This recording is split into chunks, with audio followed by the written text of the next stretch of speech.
Hello students, good morning. तो as you all know कि chapter 1 is going on. तो सभी अपनी बुक्स निकाल लीजिए, हम आगे स्टार्ट करते हैं। तो हमने कल यहाँ तक स्टडी कर लिया था, इसके आगे हम पढ़ते हैं। सबसे पहले आप अपनी बुक्स निकालिए।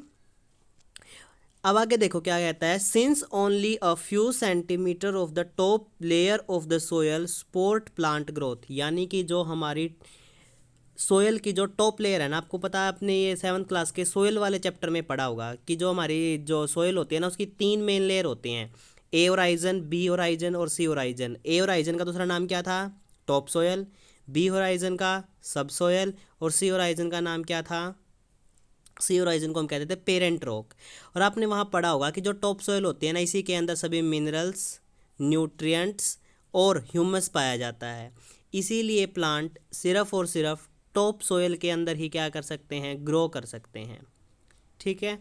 और टॉप सोयल की भी जो कुछ सेंटीमीटर तक की जो लेयर होती है ना, उसी के अंदर ह्यूमस मिनरल्स का कंटेंट ज़्यादा होता है, तो इसीलिए प्लांट उसी के ऊपर वाली लेयर में ही ग्रो करते हैं। तो आगे क्या कहता है? Since only a few centimetre of the top soil of the top layer of the soil support plant growth, तो turning and loosening of the soil bring the nutrient rich soil to the top.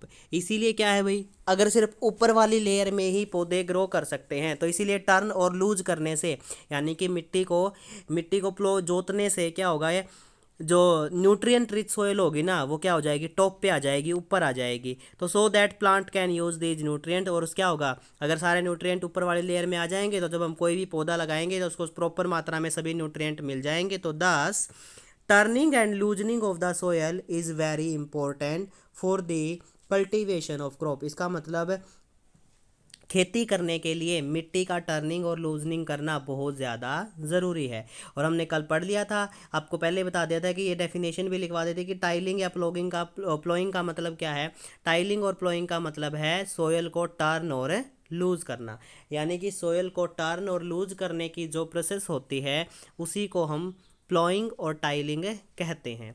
अब ploughing की कैसे जाती है? पुराने समय में कैसे करते थे भाई प्लोइंग, यानी खेतों को कैसे जोतते थे? हल से जोतते थे। तो this is done by using a plough. ये एक प्लो से की जाती है। प्लो मतलब एक हल से की जाती है। प्लो आर मेड अप ऑफ, और वो हल किससे बने होते थे? लकड़ी और लोहे के बने होते थे। जिस तरह आप देखते थे, उसके आगे का जो हिस्सा होता था वो तो लोहे का बना होता था, जिसको हम मिट्टी में ऐसे गाड़ देते थे। और बाकी सारा का सारा क्या होता था? पीछे का जो स्टैंड होता था वो सारा का सारा लकड़ी का होता था। तो वो लकड़ी और लोहे का बना होता है।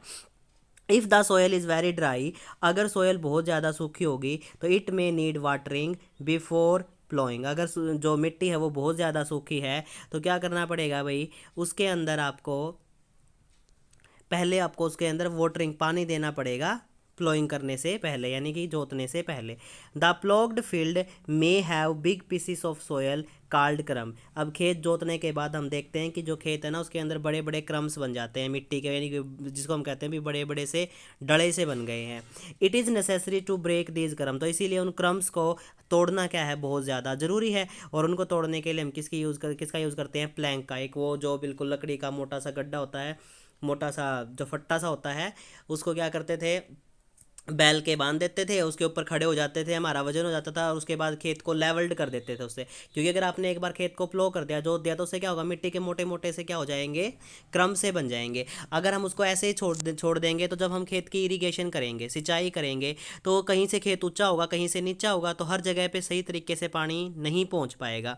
तो इसीलिए हमें खेत में बिजाई करने से पहले सबसे पहले हमने मिट्टी को तैयार किया, यानी कि जोत दिया, उसके बाद उसको खेत को लेवल्ड करना बहुत ज़रूरी है।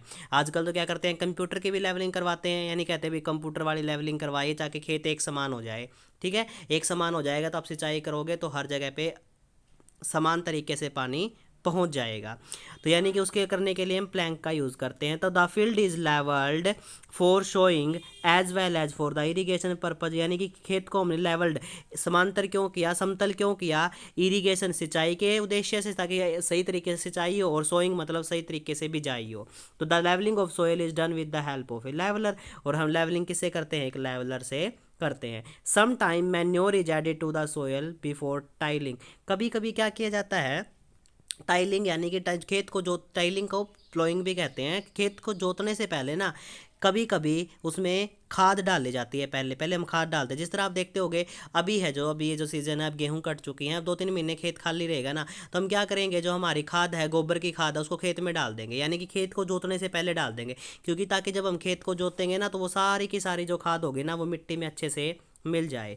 तो this help in proper mixing of manure with the soil, ये क्या करती है, खाद को मिट्टी के साथ अच्छे से मिलाने में मदद करती है। अगर हम खेत जोतने से पहले खाद डाल दें तो अच्छे से मिला देगी वो।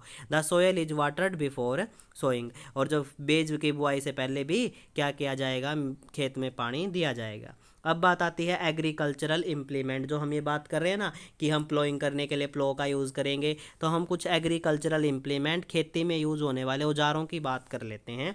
तो बिफोर सोइंग द सीड्स, खेत में बीज बोने से पहले, it is necessary to break soil to the size of grain to get better yield, यानी कि खेत में बीज बोने से पहले ये ज़रूरी है कि मिट्टी को बिल्कुल महीन नन्ना कर देना चाहिए, मतलब जो बड़े बड़े क्रम्स बने हैं, डले से बने हैं, उनको तोड़ना बहुत ज़रूरी है, ठीक है, ताकि बेटर यील्ड मतलब कि फसल ज़्यादा मात्रा में पैदा हो। तो this is done with the help of various tool, इसको करने के लिए बहुत सारे टूल, बहुत सारे औजार इस्तेमाल किए जाते हैं।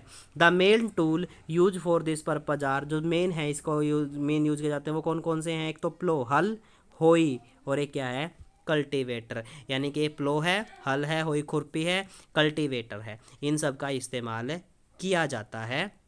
कल्टीवेटर आज, क्योंकि पुराने ज़माने में आपको पता है बैल से खेत जोतते थे तो प्लो हल यूज़ करते थे, आजकल तो ट्रैक्टर से करते हैं सारा काम, तो इसलिए हम कल्टीवेटर यूज़ करते हैं। ठीक है, तो सबसे पहले हम पढ़ते हैं प्लो के बारे में। तो प्लो क्या है, this is being used since ancient time for tiling the soil, यानी कि जो प्लो है ना ये बहुत पुराने समय से ही यूज़ किया जा रहा है सोयल की टाइलिंग के लिए। Adding fertiliser to the crop, खेतों में फर्टिलाइजर डालने के लिए, फर्टिलाइजर मतलब कीटनाशक वगैरह।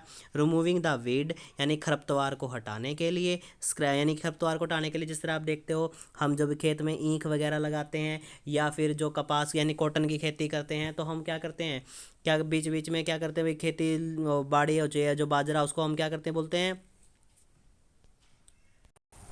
तो उसको हम नुलाना कहते हैं, यानी कि जैसे आप हरियाणवी में सुना होगा भी कि बाड़ी नुलाई है या बाजरा नुलाया है, तो उसको वो क्या किस लिए किया जाता है, जो वीड जो खेत में हमारे अनवांटेड प्लांट पैदा हो गए, जिन पौधों के हमें ज़रूरत नहीं है ना, वो फसल के साथ साथ वो पैदा हो गए हैं, उनको उखाड़ने के लिए। ठीक है, this implement is use of would and is drawn by a pair of bull ये इम्प्लीमेंट, ये औजार किसका बना होता है, लकड़ी का बना होता है, और इसको क्या किया जाता है, बैलों से चलाया जाता है, और अदर एनिमल, कई जगह पे इसको घोड़े या कैमल से भी चलाया जा सकता है। It contain a strong triangular iron strip called ploughshare, क्या होता है भाई, इसके अंदर एक ट्रायंगुलर ट्रेंगल शेप की एक लंबी सी लोहे की स्ट्रिप लगी होती है जिसको प्लो शेयर कहते हैं।